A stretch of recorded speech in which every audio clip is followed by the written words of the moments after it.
11 अक्टूबर को सीएमए की managing committee मुनक़िद की गई थी, जिसमें ज़ियाउल्लाह शरीफ को सदर मुंतखब किया गया। इसमें आपकी इज़हार ख्यालात क्या हैं? तो सीएमए में रियल एस्टेट के लिए नहीं बनाया गया और मेट्रो का पैसा जो कंपनसेशन में आए, पसनगुड़ी में जमीन खरीदा हुआ और जो इदारे के औकाफी प्रॉपर्टी इतने हैं, 10 से 20 प्रॉपर्टी एक एक इदारे वाले लेके चला रहे हैं। समझो शाहीन कॉलेज है, फलाह है, ऐसे 10 या 12 15 एक एक ले रहे हैं। तो यही ज़ियाउल्लाह शरीफ अपनी पैसों में 20 करोड़ 40 करोड़ 50 करोड़ तो गरीबों को, मासूमों को इल्म के लिए, मजबूरों को इलाज के लिए, बेवायों के लिए, बीमारी के लिए, हॉस्पिटल, तिजारत के लिए, पैसा, ऑटोओं के लिए पूरी तमाम बख्शिश के साथ क्यों नहीं कर सकते थे? किसका पैसा था तो फिर भी रियल एस्टेट में डाल के बसवनगुड़ी में खरीदा था। और जो अपना एमटीआर के बगल में जो प्रॉपर्टी वक्फ बोर्ड से लिया गया वो भी ज़ियाउल्लाह शरीफ लिए थे।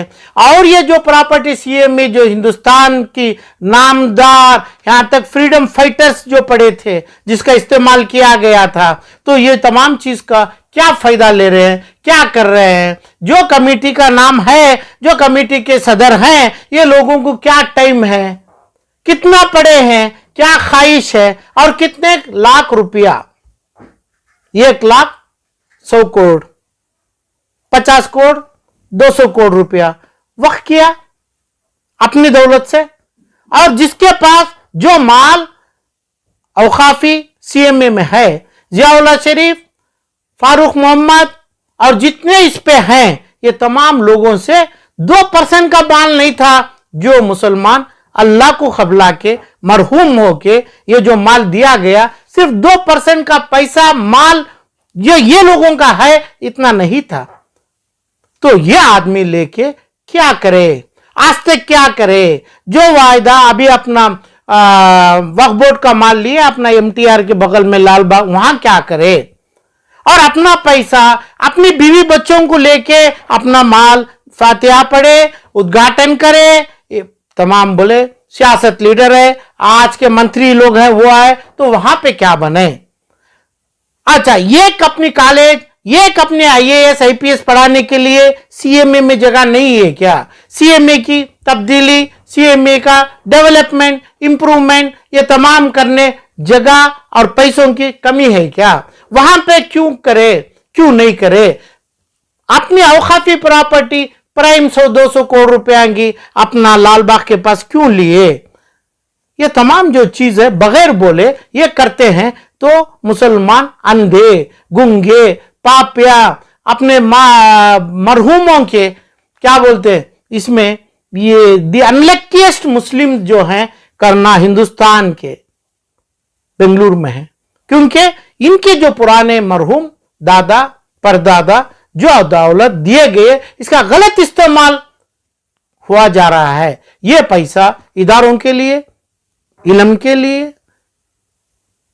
हॉस्पिटल के लिए, बेवायों के लिए, मासूमों के लिए तमाम इस्तेमाल करने का हिसाब आप 4 आदमी देते हैं और आप 400 आदमी का वोट लेते हैं। तो तकरीबन जो ये माल दिया गया है सीएमए का 200-400 आदमी का माल है। कितनी दौलत है, मरहूमों का माल है। आपको वोट करने वाले 300 या 400 आदमी। कहां से कानून बनाया, कौन बनाया कानून? इसके लिए हुकूमत और इसके लिए अपना इदारा चाहिए क्या? मुसलमानों को जो माल दिया है वो लोग अल्लाह के पास बैठा है, अल्लाह से शिकायत कर रहा है, जो इसका गलत इस्तेमाल हो रहा है। कौन कर रहे हैं? जिसके पास रियल एस्टेट नहीं है क्या, वो रियल एस्टेट सीएमए में डाले क्या, वक्त किए क्या, अपना माल बिक्विट किए क्या, कैश में 150 करोड़ रुपए किया क्या? तो ये इलेक्शन में क्यों खड़ते हैं? अपने पास टाइम है क्या? अपने काम छोड़ के आगे बच्चों के लिए देखने, बच्चों के घरों में मां बाप के पास बीमारों का इलाज करने देखने आपको टाइम है क्या? तो ये सरासगत मरहूम जो अल्लाह के पास बैठा है, उनके ऊपर जो कर रहे हैं गुनाह कर रहे हैं तो 4 लाख 5 लाख या 10 लाख आदमी वोट करना चाहिए, उसकी इजाजत क्यों नहीं दिए आप सीएमए वाले? कौन है सीएमए वाले? ब्रिटिश में अंग्रेज को मारा, ब्रिटिश में 500, 1000, 1500 आदमी को फांसी दिया गया उलेमा इकराम की। ये उलेमा इकराम की फांसी से हमें फ्रीडम मिला। ये फ्रीडम क्या, ये ब्रिटिश राज से, ये मुसलमान जियाउल्लाह शरीफ का राज और ये रियल एस्टेट वालों का राज सही है क्या मुसलमानों के ऊपर? और दूसरी बात, अपने बीजापुर मेडिकल कॉलेज का ट्रस्ट बनाया गया। ट्रस्ट क्या है? ट्रस्ट पब्लिक चैरिटेबल ट्रस्ट है। तो इसमें आदमी बदलेंगे ना, आदमी बदलना ना मुसलमान। वहां का एक प्रोफेसर, आप 2-4 आदमी, और अपनी प्रॉपर्टी यानी लालबाग की प्रॉपर्टी जो वक्त में लिए, ये जो प्रॉपर्टी पैसा आया कॉम्पनसेशन में, वो अपने बसनगुड़ी में प्रॉपर्टी रियल एस्टेट में खरीदा गया। क्या हो रहा है? किसको पूछा जा रहा है? 400 आदमी को पूछेगा। रिटायरमेंट के लोग, आप जो जिंदगी में आपकी तिजारत में डिसीजन नहीं ले पाते हैं, आप रिटायरमेंट हो चुके हैं, तो 400 आदमी, 400 वोटर्स हैं और 10 से 8 आदमी हैं जिसको आप अल-अमीन के कॉलेज दिया गया है, कनिंघम रोड की अल-अमीन मेडिकल ट्रस्ट की हॉस्पिटल दिया गया है, वो एक आपके वोटर है, आपको जो बनाया। और आपके जो रियल एस्टेट के पार्टनर हैं ये हैं, यही लोग क्या आपको जो बनाए।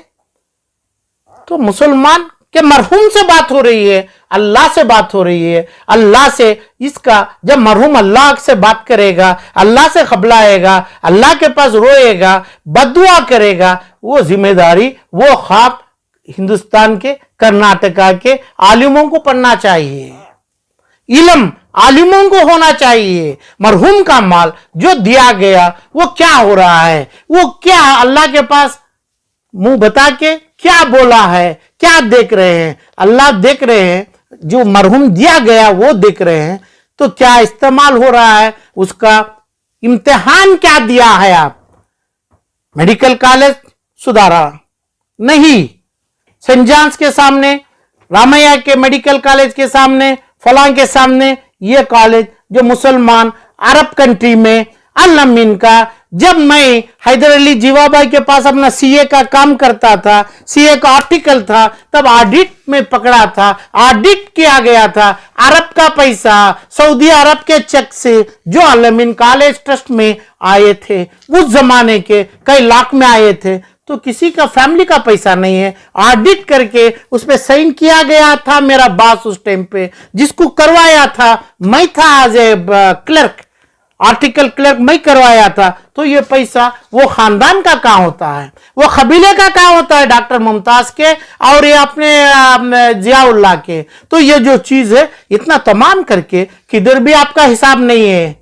अल्लाह को जो हिसाब देना आलिमों को पर जमा है, उलमाए के ऊपर है, उनको भी वो चीज में कानून बनाना हदीस की रोशनी में उनका फर्ज बनता है। ये इलेक्शन वक्फ बोर्ड जो सरकारी जो कमीशन 6% खाता है, 7% उनका माल नहीं है, गरीबों का, मासूमों का, आलिमों का जो माल है, उसमें कानून हमें बनावे।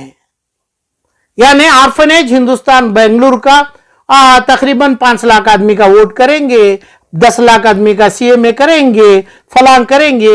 ये कौन होता है वक्फ बोर्ड करने के लिए? ये होते हैं मुसलमान है। क्यों ये लोगों को, मुसलमानों को गूंगे, मुखे और हाथ पैर बन के रखा है जियाउल्लाह शरीफ और वक्फ बोर्ड ऑफ कर्नाटका और कर्नाटका के उलमा लोग, जो अल्लाह का ख्वाब, मरहूमों का ख्वाब सिर्फ उलमाओं को दिखना चाहिए। क्योंकि इल्म आलिम लोग जानते हैं मरहूम जो दिया है वो अल्लाह के पास क्या शिकायत किया, वो माल किया इस्तेमाल किसके लिए, उम्मा के लिए कैसा हो रहा है। मेडिकल कॉलेज अपना बीजापुर और अपनी कनिंघम रोड हॉस्पिटल, क्या पैसा डाला, 200 करोड़ डाला, जियाउल्लाह शरीफ छोड़ दो, औकाफ करो, आप करिए, आपके माल में नहीं करे समाज के सामने रखिए। जिस टाइम पे ऑडिट किया था फिर भी आज ऑडिट किया जाएगा आपका माल इन ए ट्रस्ट। वो ट्रस्ट में आपका पैसा पड़ा है तो हम दिएगा, हम के बच्चे देंगे। जो मेडिकल पढ़ना चाहते हैं, लॉयर बनना चाहते हैं, नर्सेस बनना चाहते हैं, एमडी एमएस बनना चाहते हैं, हिंदुस्तान की तमाम आईटी बीटी पढ़ना चाहते हैं, वो बच्चे फेडेंगे। हिसाब लाइए। बगैर वो हिसाब दिया तो इधर पे चेयरमैन क्यों बने, किसका बने? फैमिली पार्टनरशिप है क्या? हिंदू मजहब में जो है एचयूएफ है क्या आपका? रियल एस्टेट के लोगों का एचयूएफ का माल है क्या सीएमए का? क्यों नहीं आप अल्लाह से डरते हैं? नहीं डरते हैं? क्यों नहीं उलेमा इकराम इनको सही रास्ता बताते, नहीं बता रहे हैं? क्यों नहीं 5 से 15 लाख आदमी का वोट नहीं जा रहा है सीएमए में? वो लोगों के रिक्शा चलाने वाले, वहां प्लेटफॉर्म पे तरकारी बेचने वाले, गोश्त बेचने वालों का वोट सीएमए को क्यों नहीं पड़ रहा है? 400 आदमी सेलेक्ट किया, 400-600 आदमी, उसमें तमाम आपके रियल एस्टेट के पार्टनर है। यही ज़ियाउल्लाह शरीफ का सदारत है क्या? विजयपुर का माल, कनिंगम रोड का माल आपके जो ताहा है, फला है, उनके पास है। मुसलमान को होना चाहिए। हद आप क्रॉस कर दिए। कर्नाटक के मुसलमान जो पुराने 70, 75, 90 साल में भी हुकूमत मुसलमानों को हाथ, पैर, नाक, कान काट के कर रहा है। इससे पहले जो उलेमा यानी मौलाना अबू कलाम आजाद जैसे कई हजार लोग, कई हजार उलेमा काम करके फ्रीडम लिया। आज फ्रीडम के ऊपर नफरत आ रही है मुसलमानों को, जो मुसलमानों को आज ब्रिटिश कैदी बना के रखा था, उससे ज्यादा ना अपनी हॉस्पिटल, इलम, पढ़ाई, इलाज, बेवा, बच्चा, तमाम चीज, यहां तक सुन्नत को बच्चे को करने के लिए पैसा नहीं है। इससे बेहतर ब्रिटिश के हॉस्पिटल्स होते थे। आज कहां है हॉस्पिटल्स, कहां बनाया है? हिसाब देना चाहिए ज़ियाउल्लाह भाई। तुम्हारे पूरे रियल एस्टेट के पार्टनर्स 5 लाख वोटर्स क्यों नहीं बन रहे हैं? तो हर मसाजिद के उलमाए इकराम अल्लाह को जवाब देना है। हकूक क्यों मारा है उनका? हक, जिम्मेदारी, ओनरशिप किसकी है? तख्ती टाइटल कौन बनाया है? अल्लाह टाइटल बनाए। टाइटल प्रॉपर्टी मरहूम दिया। आज अल्लाह की और मरहूम की गुफ्तगू में ये लोग अपनी तिजारत कर रहे हैं। गरीबों का हकूक मारा जा रहा है। बसवनगुड़ी में प्रॉपर्टी कमर्शियल किया जा रहा है। जो मरहूमों की प्रॉपर्टी दूसरी जगह जो दिया गया है उस पे कमर्शियल करते हैं। दूसरे तमाम कॉलेजेस बनाते हैं, कई करोड़ रुपए करते हैं, कई लाख रुपए, करोड़ रुपए जमा रहे हैं। मगर इसमें जो पैसा आया वो पैसे का हिसाब नहीं है। 300 आदमी को आप जवाब देना है जो वोट करते हैं। 11 आदमी आपके पार्टनर्स हैं। कर्नाटक के मुसलमान को आप आंख काट, कान नाक काट के अंधे बना के हुकूमत करना, उस जमाने के आलिम उलेमा लोग की जो फांसी चढ़ी थी, वो फांसी की बद्दुआ ऐसे लोगों को भी पड़ेगी और जिम्मेदारी आज के उलेमा के ऊपर आएगी। हिसाब वो देना है ज़ियाउल्लाह शरीफ, पैसा वो मांगना है। दूसरी बात, गलती, गंदगी आप नहीं बोल सकते हैं। जो पैसा आप औकाफ नहीं कर पाते हैं वो बोलना है कि भाई समाज यानी हमें आलम पाशा के नाम से आपको पैसा दिया जाएगा। जिंदगी में आलम पाशा के मौता तक उसमें कभी पार्ट नहीं लिया जाएगा। गरीब मुसलमान जिसके हाथ, कान, आंख, पूरे जिस्म का काटा हुआ है, वो लोग उसका फायदा लेंगे, वो लोग के कब्जे में आएगा। अल्लाह के पास वो मरहूम जो दिया है वो उसकी खुशी और उसकी नेकी, उसकी नीयत पूरी किया जाएगा। अल्लाह से वो फैमिली कर्नाटक के मुसलमानों को फायदा सही तरीके से मिलेगा। जो लोग साइकिल टुट्टी ढकल के आके वहां पे चेयरमैन कमेटी वोटर बनेगा, उसको 5 या 14 अपनी कार लेके आके, कार बेंच कार लाएंगे, मैं फला लाएंगे। ये लोगों के लिए ये मरहूम इतना पैसा पूरी जिंदगी का जमा के औकाफ को करके नहीं जा सकते थे। उस आपका खेल आज देखते तो वो मरहूम लोग का तरीका ही अलग रहता था। आज अल्लाह से रोते बैठे हैं, आलिम देखते बैठे हैं। फर्ज दूसरा है, मजा आपका हो रहा है। जियाउल्लाह शरीफ, आप हिसाब दो, आप चट लो, छोड़ो, जाइए आप।